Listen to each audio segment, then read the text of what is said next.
খারাপ সময় যখন সব হারিয়েও মানুষ জিতে যায়। জীবন সবসময় সমান থাকে না, কখনো সূর্যের আলো, কখনো কালো মেঘ, কখনো আনন্দের গান, কখনো নিঃশব্দ কান্না। আর এই উত্থান পতনেই লুকিয়ে থাকে জীবনের আসল মানে। রাফি নামের এক যুবক ছিল একসময় খুব স্বপ্নবাজ। চোখে ছিল ভবিষ্যতের রঙিন স্বপ্ন। মা বাবা গর্ব করত, বন্ধুরা ঈর্ষা করত, সবাই বলতো রাফি একদিন বড় হবে। কিন্তু ভাগ্যের লেখা কেউ জানে না। এক দুর্ঘটনায় তার জীবন উল্টে পাল্টে হয়ে গেল। একদিন সকালে যেই রাফি ঘর থেকে বেরিয়েছিল হাসি মুখে, সেই রাফি বিকেলে ফিরে এলো ভাঙা মন আর ভাঙা শরীর নিয়ে। চাকরি হারালো, বন্ধুরা দূরে সরে গেল। যে মানুষ একসময় সবার পাশে থাকত, আজ তার পাশে কেউ নেই। এ যেন এক খারাপ সময়ের শুরু।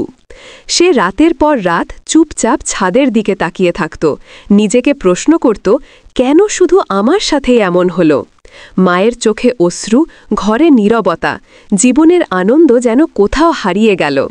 দিনের পর দিন কেটে গেল। রাফির মনে হলো পৃথিবী তার বিরুদ্ধে। যে বন্ধুরা বলতো ভাই ভাই, তারা ফোন ধরা বন্ধ করল। যে আত্মীয়রা বলতো তুই আমাদের গর্ব, তারা পথ ঘুরিয়ে নিল। এক রাতে রাফি হঠাৎ বেরিয়ে গেল মসজিদের দিকে। বৃষ্টির ফোঁটা পড়ছিল, বাতাসে কষ্টের গন্ধ। সে বসে কাঁদতে লাগল, একদম নিঃশব্দে। বলল, হে আল্লাহ, আমি ক্লান্ত, আমি ভেঙে গেছি। সেই রাতে তার ভেতরে কিছু বদলে গেল। সে বুঝল, মানুষ নয়, আল্লাহই আসল ভরসা। যে মানুষ আল্লাহর দিকে ফেরে, তার জন্য খারাপ সময়ও হয়ে যায় আশীর্বাদ। পরদিন সকালটা ছিল অন্য রকম। রাফি নিজেকে নতুনভাবে গুছিয়ে নিল। চাকরি নেই, কিন্তু ইচ্ছা আছে। সে শুরু করল নিজের ছোট অনলাইন ব্যবসা। প্রথমে কেউ বিশ্বাস করল না, হাসল, বলল এই দিয়ে কিছু হবে না। কিন্তু রাফি জানত, যে পরিশ্রম করে আল্লাহ তাকে ব্যর্থ হতে দেন না। দিন যায়, মাস যায়, বছর ঘুরে যায়। ধীরে ধীরে রাফির পরিশ্রম ফল দিতে শুরু করল। তার ছোট ব্যবসা একদিন বড় প্রতিষ্ঠানে পরিণত হল। যে মানুষ একসময় করুণার পাত্র ছিল, আজ সে অনুপ্রেরণা। কিন্তু সে কখনো ভোলেনি সেই রাতের কান্না, ভুলেনি সেই একাকিত্বের দিনগুলো। কারণ সে জানে, খারাপ সময়েই তাকে মানুষ করেছে, ভেঙে দিয়েছিল অহংকার, শিখিয়ে দিয়েছিল ধৈর্য। একদিন পুরনো বন্ধুদের একজন এসে বলল, ভাই তুই পারলি কিভাবে? রাফি হেসে বলল, আমি পারিনি, আল্লাহ পারিয়েছেন। খারাপ সময় মানুষকে পরীক্ষা করে, যে টিকে থাকে সেই আসলে বিজয়ী। রাফি বুঝেছিল, জীবনের খারাপ সময় আসলে একটা সুযোগ, যেখানে আল্লাহ আমাদের নতুনভাবে গড়ে তোলেন। সে এখন সবাইকে বলে, যখন সব হারিয়ে ফেলো, তখন আল্লাহকে ধরো। কারণ আল্লাহ ছাড়া কেউ পারে না কাউকে নিচ থেকে টেনে ওপরে তুলতে।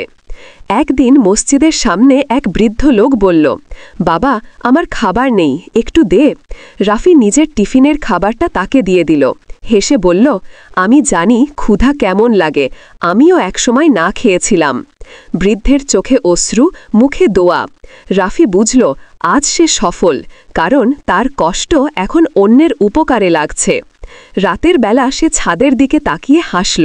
চাঁদ উঠেছে, বাতাসে শান্তি। সে বলল, হে আল্লাহ, ধন্যবাদ, আমাকে খারাপ সময় দিয়েছিলে, কারণ সেই সময়ে আমাকে তোমার পথে নিয়ে এসেছে। আজ রাফি অনেক কিছু পেয়েছে, কিন্তু সবচেয়ে বড় পাওয়া আত্মবিশ্বাস আর তাওয়াক্কুল। সে জানে, যে মানুষ আল্লাহর ওপর ভরসা রাখে, তার খারাপ সময়ও শেষমেশ ভালো কিছুর শুরু হয়ে যায়। শেষ দৃশ্যে দেখা যায়, রাফি নামাজ শেষে সেজদায় মাথা রেখে বলছে, যে খারাপ সময় আমাকে কাঁদিয়েছে, সেই সময়ই আজ আমাকে মানুষ করেছে। খারাপ সময় শেষ হয়ে যায়, কিন্তু তার শেখানো শিক্ষা চিরকাল বেঁচে থাকে।